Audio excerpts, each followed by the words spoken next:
తిరువణ్ణామలై జిల్లా కన్నమంగళం సమీపంలోని పడవేడుకు చెందిన విజయన్ మాజీ ఆర్మీ సిపాయి. ఇతనికి భార్య కస్తూరి ఉంది. ఈమె సమీపంలోని ప్రాథమిక పాఠశాలలో టీచర్గా పనిచేస్తోంది. వీరికి 2 కూతుర్లున్నారు.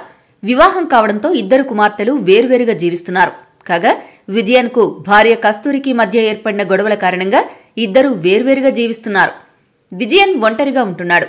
దీంతో మనోవేదనతో ఉండేవాడు. ఈ నేపథ్యంలో మే 2న జిల్లాలోని పడవేడులోని రేణుకాంబాల ఆలయానికి దర్శనం కోసం వెళ్లాడు. దర్శనం చేసుకున్న అనంతరం 4 కోట్ల విలువ చేసే భూపత్రాలను హుండీలో వేసి ఇంటికి వెళ్లిపోయాడు. ఈ మంగళవారం ఉదయం రేణుకాంబాల ఆలయంలో హుండీ లెక్కింపు జరిగింది. ఈ విషయాన్ని తెలుసుకున్న విజయన్ ఆలయానికి వచ్చాడు. ఆలయ నిర్వాహకులతో మాట్లాడి హుండీలో 4 కోట్ల విలువ చేసే ఆస్తి పత్రాలున్నాయని, వాటన్నింటినీ ఆలయానికి రాసివ్వనున్నట్లు తెలిపాడు. ఆస్తి కోసం తన కూతుర్లు నిత్యం వేధిస్తుండటంతో ఈ నిర్ణయం తీసుకున్నట్లు విజయన్ వెల్లడించారు. ఇది తెలిసి ఆలయ సిబ్బంది, స్థానికులు అవాక్కయ్యారు.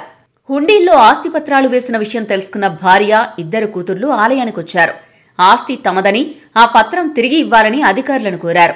ఈ వ్యవహారంపై ఉన్నతాధికారులను సంప్రదించి నిర్ణయం తీసుకుంటామని, అప్పటి వరకు ఆస్తిపత్రాలు తమ దగ్గరే ఉంటాయని దేవస్థానం అధికారులు వారికి స్పష్టం చేశారు.